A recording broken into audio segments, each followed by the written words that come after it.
You make the protocol do the work. You can't trust people, but you can trust code.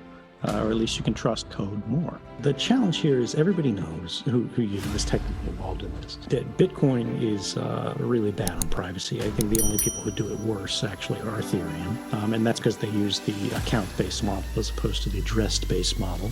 But a lot of people only use like one account, so they see it's like as if you were using Bitcoin, you were just reusing the same wallet. You get this giant history craft that just follows you wherever, and then you create all these chain explorers, and then people see every smart contract you've interacted with on Ethereum. It's problematic. Bitcoin suffers from the same thing, but at least largely because there's not as much contract-based activity on Bitcoin. They only see address A sends to address B and so on. They follow it out. They chart it. They see where it splits on the chain, and then they try to go where it goes back to a common node, or they track spends, or they go where it goes to KYC gateways, and they find out with the tools that I had at the NSA in like 2013.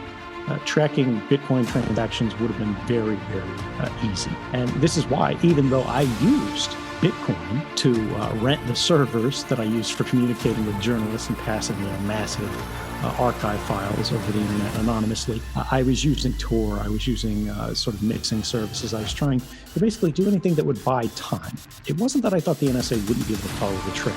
It was that, I'd have to go to this guy and I'd get routed over to the office and they'd wait on it because they had other things to do. And it wasn't until there would be a sustained effort that they would be able to do this. And by then I would have already contacted the journalists, so the door would be closed. Normal Bitcoin users don't have that level of awareness. They don't understand the network flows. They don't understand simply your IP address sending this transaction to this node that then passes it on. All of that leaves a history that is largely being recorded. There are ways on Bitcoin where they can improve this, and they're not like coin join transactions and the whole join market thing, which are great, but they're way too technical for average people. We see some wallet providers who are trying to build in their own mixers, and that's great. It's an improvement, but it's really not enough. You have to have this stuff in the protocol. It has to happen on chain. And that's where you see things like, Monero is great. I use Monero, right? People think I'm like a super Monero hater, and no, they've got a couple super toxic people in their community. And there were some bad design decisions like a million years ago. And it's not perfect, right? But what is? Zcash has its own flaws too. And then Zcash, it was also great, but for a lot of people, they're not using the shielded transactions, or at least they weren't using the shielded transactions. Now it's getting easier. They've got mobile clients that will you'll do a transparent transaction and then it'll roll you over to a shielded transaction automatically. And these things are great. This is what we need though. We need people to be able to transact on chain at any time and effortlessly without their awareness, the same way that when you connect to Gmail through a web browser, it's using HTTPS. You should have levels of privacy protection baked into the protocol.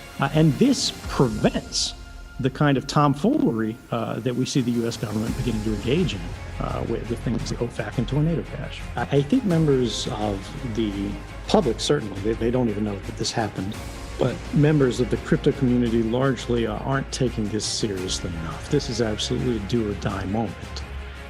For the relationship between the network and the state, and I'll get into that a little bit more. But there is a level of technical innocence, or less charitably ignorance, that people need to understand the average person has. Right? What is happening now is what happened and destroyed the spirit of the original web. I think a lot of people who are in this room.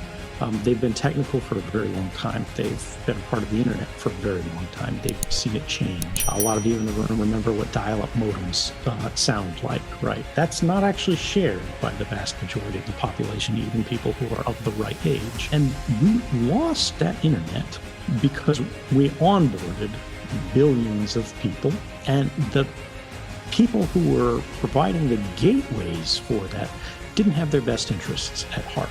Right. That's what we're seeing now. We're seeing people exploiting the kind of ignorance that made so many people now think tapping like the Facebook app on your phone, that's the internet as they understand it. And now think, crypto is Coinbase, right? Or something else equally horrible as that. And to those of you in the room who are, work for Coinbase, it's really nothing personal. Just an example, sort of overly compliant, overly indulgent sort of thinking, which, yeah, you guys are rich, you'll make a lot of money, but have you actually sort of advanced the interests of society? Maybe in the same way that people sell lawnmowers do. You're not even building lawnmowers, you're selling them. Great, you've popularized the lawnmower. Lawnmowers are important, they're valuable, right? But when I go and buy a lawnmower, nobody asks for me to hold up my passport and scan my face. And the fact that you guys go along with that is frankly toxic and embarrassing. The big players will become the sizable entities in the field. We know that works. That's simply sort of efficiencies of scale. It's going to happen here. My plea to those of you who are in that sort of big end of the pool is, if you're going to cave strategically. Leave space for the protocol and for the sort of values that we're all supposed to be representing here, to make sure that, yeah, the government wants to do something and they can layer some law on you because you're big, you've got 10 million employees, and they can all come and arrest you. But make sure that, yeah, if you are a stub, and you have to check passports and you have to identify wallets to go, one hop out, you understand and you structure your systems in such a way, and everyone understands that that's fine. But as soon as somebody goes one more hop out to the second hop and go to the other wallet, your trail goes cold.